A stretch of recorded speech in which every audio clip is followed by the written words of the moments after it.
This is for the person who has gone beyond tired. This is for the one whose exhaustion has become a landscape, a permanent gray fog that colors everything you see. It is the feeling that your engine has not just run out of fuel, but has seized entirely. The joy you used to feel is a distant echo. The motivation you once had feels like a story about someone else. You tell yourself you're just stressed. You just need a vacation. But you know, in the quiet, hollow space behind your ribs, that this is something deeper. This is not a failure of your body. It is a crisis of your soul. This is burnout. And what if I told you that this devastating state of depletion is not a sign that you are broken? What if it is a sign that a deep, wise, and powerful part of you has finally pulled the emergency brake? The great psychologist Carl Jung understood that the soul has a fierce will to survive. And when it sees that the life you are living is leading to your own annihilation, it will intervene. Burnout is not the problem. It is the intervention. It is the final, desperate, and most powerful signal from your shadow, a part of you that would rather shut the whole system down than let you take one more step down a path that is not your own. This is not a video about time management. This is a video about meeting the part of you that is trying to save your life. To understand burnout, we must first understand that it is not an event. It is a destination. It is the final stop on a long, quiet journey of self-abandonment. A journey taken one small, seemingly noble yes at a time. Let's talk about Laura. Laura is 45.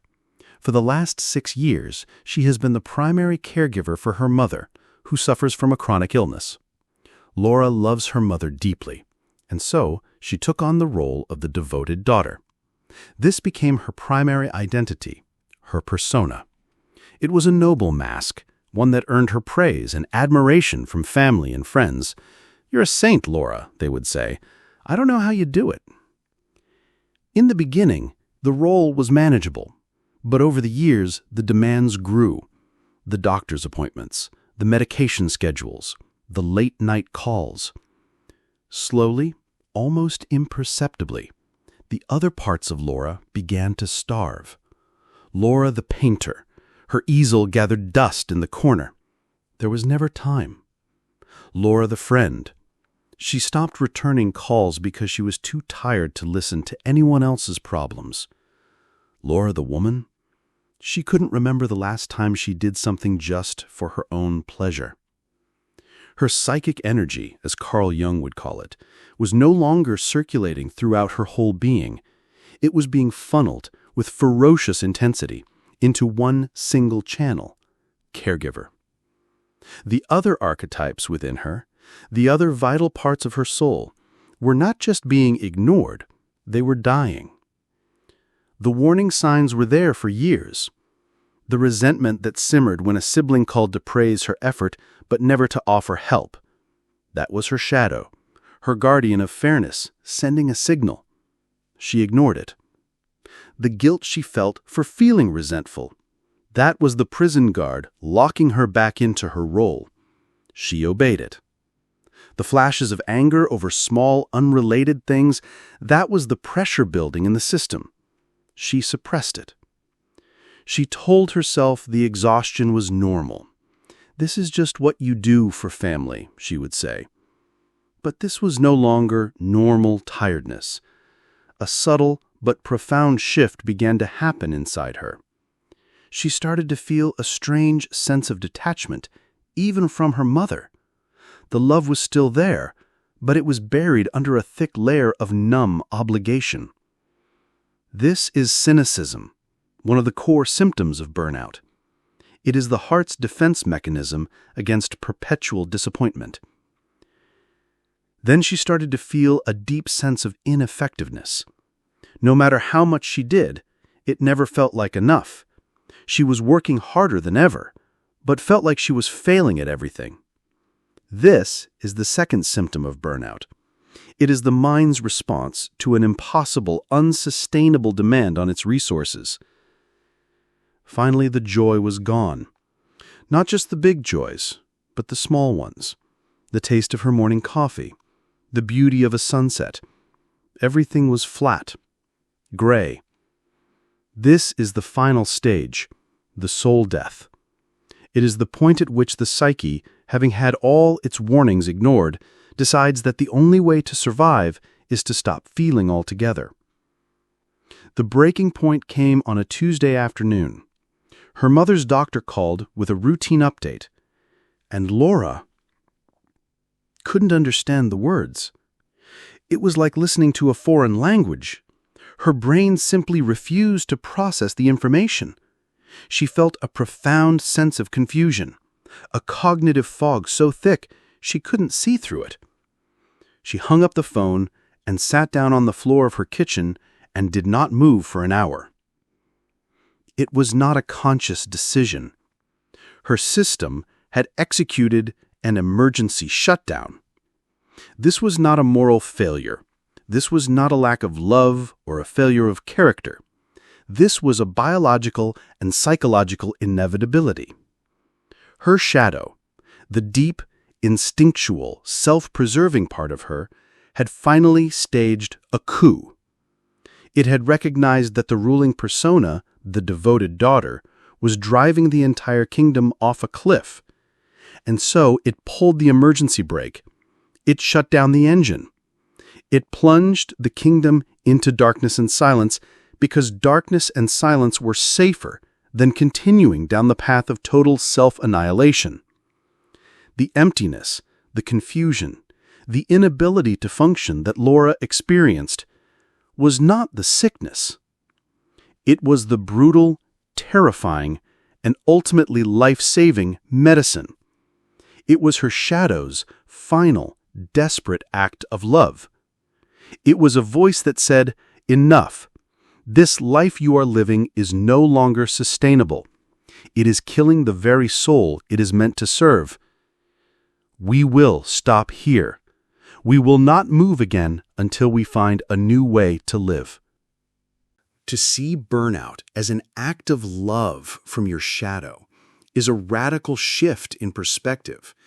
It is difficult to accept because it feels so terrible. The emptiness, the apathy, the fog. How can something so painful be a form of protection? This is the profound logic of the deep psyche, the part of you that Carl Jung spent his life exploring.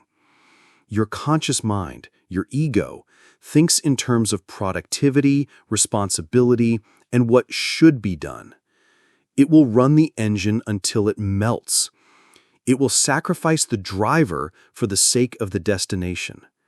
But your shadow, your deep instinctual self, operates on a much older, wiser principle: survival. Not just physical survival, but the survival of your soul's integrity, the survival of your wholeness. When the shadow sees that the conscious you is on a path of self-destruction, a path of ignoring your own fundamental needs day after day, it will not reason with you. It will not negotiate. It has seen its quieter signals, the resentment, the anger, be ignored. So it moves to its final, non-negotiable strategy. It takes away the fuel. It pulls the plug. It initiates a sacred shutdown. The symptoms of burnout are not the disease. They are the features of this shutdown, each with a specific protective purpose. The profound exhaustion you feel, that is your shadow physically preventing you from taking on one more task. It is saying, you will not sacrifice yourself on the altar of productivity anymore. I will make it impossible for you to do so. It is forcing you into the rest your conscious mind refused to grant you. The cynicism and emotional numbness, that is your shadow protecting your heart. Your heart has been broken too many times by giving and not receiving, by hoping and being disappointed. So the shadow wraps it in a thick blanket of apathy to prevent it from breaking completely. It is saying, we will not feel until it is safe to feel again. The brain fog and confusion, that is your shadow disrupting the very thought patterns that got you into this mess. Your logical, people-pleasing mind has been making disastrous decisions for your well-being. So the shadow creates a cognitive fog to stop that mind from making one more self-sacrificing choice. It is saying, the current captain is incompetent. We are taking the ship's controls offline. This is the central message of burnout. The truth that your shadow is screaming at you from the silence. The life you have been living is built on a foundation of unmet needs, and the foundation is crumbling. You have been trying to build a skyscraper on sand. In our modern world, we are taught to treat our needs as luxuries. Rest is for the weak. Play is for children. Solitude is for the selfish. Creative expression is a hobby, not a necessity. This is the great toxic lie that fuels the burnout epidemic. These things are not luxuries. They are essential nutrients for the human soul. They are as vital as water and oxygen. A plant that is not watered will wither and die. A soul that is not nourished by its fundamental needs will burn out. It is not a matter of if, it is a matter of when. Your burnout is a drought indicator. It is your soul's ecosystem telling you that the rains have not come for a very, very long time. The work of healing from burnout, the core of this particular shadow work, is not about trying harder. It is not about finding a new productivity hack. It is about one thing, and one thing only. Learning to identify and then honor your most fundamental, unmet needs. It is about learning to water your own garden again. This feels impossible from a state of burnout because you feel you have nothing left. But the process doesn't start with a grand gesture. It starts with a whisper. It starts with a single, honest question. It begins by looking at the parched, cracked earth of your life and daring to ask, what is it that I am so thirsty for? Your shadow already knows the answer. It has been trying to tell you for years. The burnout is simply the silence it has created so that you might finally have no choice but to listen. To be told to listen when you are in a state of burnout can feel like another impossible demand. Listen with what? With what energy? The very capacity to focus, to reflect, has been taken offline. This is why the first step back from burnout cannot be a complex one. It cannot be a 5-step plan or a demanding new routine. It must be as simple as breathing. It must be an act of witnessing, not of striving. So, I am not going to ask you to do anything that requires energy you do not have. I am simply going to invite you to conduct a gentle inventory, to create a simple, honest map of the drought. This is a shadow work exercise designed for the depleted soul. All you need is a piece of paper and a pen, or you can just do this in your mind. The only rule is no judgment. This is not a list of your failures. This is a sacred record of your soul's thirst. Let's call this the Unlived Life Inventory. I am going to name 4 fundamental nutrients of the soul. As I name each one, I just want you to notice what comes to mind. No pressure, just a gentle noticing. The very first thing that whispers to you. The first nutrient is rest. Not just sleep, but true, deep, unapologetic rest. The kind of rest where you are not recovering in order to be productive again. The kind of rest that is its own purpose. Complete the sentence with the very first thought that appears. The part of me that is starving for rest is. What is it? Is it the part that longs for a weekend with no plans? An afternoon nap without guilt? A moment of just sitting and staring out the window without a phone in your hand? Just notice it. That is the first voice of your shadow. The second nutrient is play and connection. Play is the language of the soul. It is any activity done for its own sake, for the sheer joy of it. And connection is the feeling of being seen and belonging. Complete the sentence. The part of me that is starving for play and connection is. What comes up? Is it the part of you that misses laughing with a dear friend until your stomach hurts? The part that wants to dance in the kitchen? The part that longs to join a book club, a choir, a hiking group? Just let the image, the feeling, arise. Acknowledge it. The third nutrient is creativity. Creativity is not just for artists. It is the fundamental human impulse to make something new, to bring a piece of your inner world into the outer world. It can be cooking, gardening, writing, arranging flowers, anything. Complete this sentence. The part of me that is starving for creativity is. What is the first whisper you hear?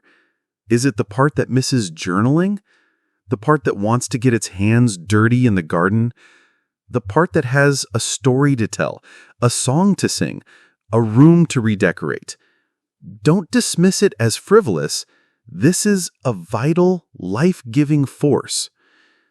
And the fourth and final nutrient is solitude and silence. In our noisy, hyper-connected world, this may be the most starved nutrient of all. Solitude is not loneliness. It is the sacred space where you can finally hear your own thoughts, feel your own feelings, and remember who you are without the influence of others. Complete this final sentence. The part of me that is starving for solitude and silence is. What is it that you long for? Is it the simple act of driving in the car with the radio off? A walk in nature by yourself? An hour at home when no one else is there? The permission to simply be with yourself. Now, look at what you have. This simple list. Rest, play, creativity, solitude. This is not a new to-do list to overwhelm you. Do not look at it and think, now I have to do all these things. That is the voice of the old programming. Instead, I want you to look at this list as a love letter, a message from your shadow, from the deep, wise, self-preserving part of you. This list is the answer to the question, why? Why am I burned out? Because these fundamental parts of my human experience have been exiled. Because I have been living on a diet of pure obligation, and I'm starving. The first step in healing is not action. It is acknowledgement. It is to look at this list with compassion, not with judgment, and to say, I see. No wonder I'm so tired. No wonder my system had to shut down. I have been asking myself to run a marathon on a single glass of water. This acknowledgement, this moment of profound self-compassion, is the first drop of rain on the dry, cracked earth of your soul. You do not have to fix everything today. Your only work for now is to simply hold this list, to honor it, to accept the truth of your own thirst. Because you cannot begin to fill a well until you are willing to admit that it is empty. If you have created your list, if you have dared to name even one thing your soul is thirsty for, then you have done more than you can possibly imagine. You have lit the first candle in a house that has been dark for a very long time. Do not be discouraged by the emptiness you feel right now. Do not mistake this sacred shutdown for an ending. In the wisdom of the psyche, as Carl Jung so beautifully understood, every death is a prelude to a rebirth. The void of burnout is not an empty void. It is a fertile void. It is the dark, rich soil from which a new, more authentic life can finally begin to grow. For years, you have been living a life that was not truly yours, a life dictated by shoulds, by the needs of others, by the demands of a persona that promised you love and acceptance but delivered only exhaustion. Your burnout is the demolition of that false structure. It is a painful, terrifying, and profoundly necessary clearing of the land. The list you created, your unmet needs for rest, play, creativity, and solitude, is not a list of your failures.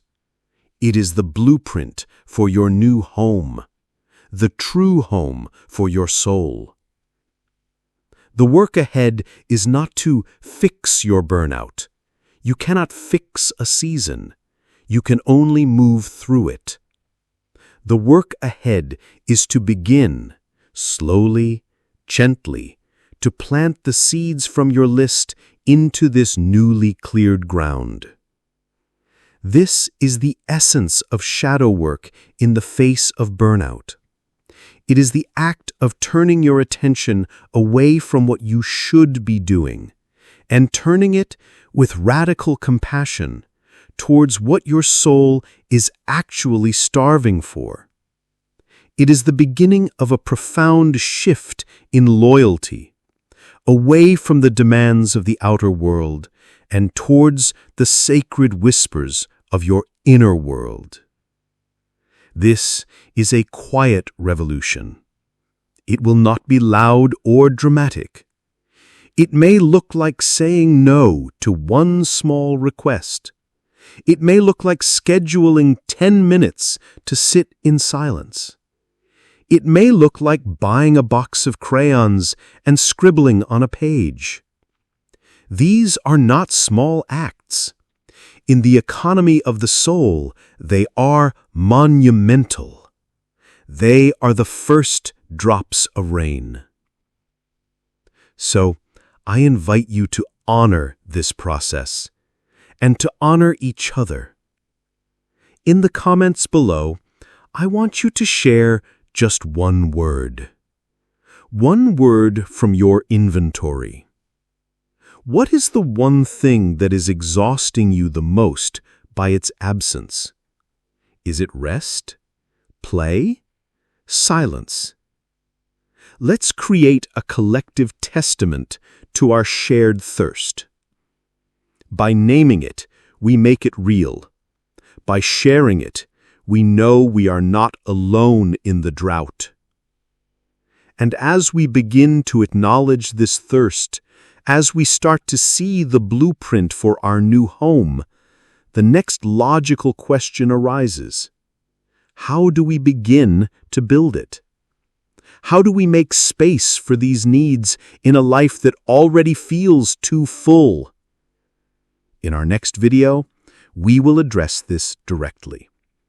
We will explore the courageous practical act of honoring your needs and how to unlock the freedom that your shadow has been guarding for you all along. Until then, please be gentle with yourself. You are standing in the fertile ashes of a life that was no longer meant for you. It is a sacred and powerful place to be. The rain is coming.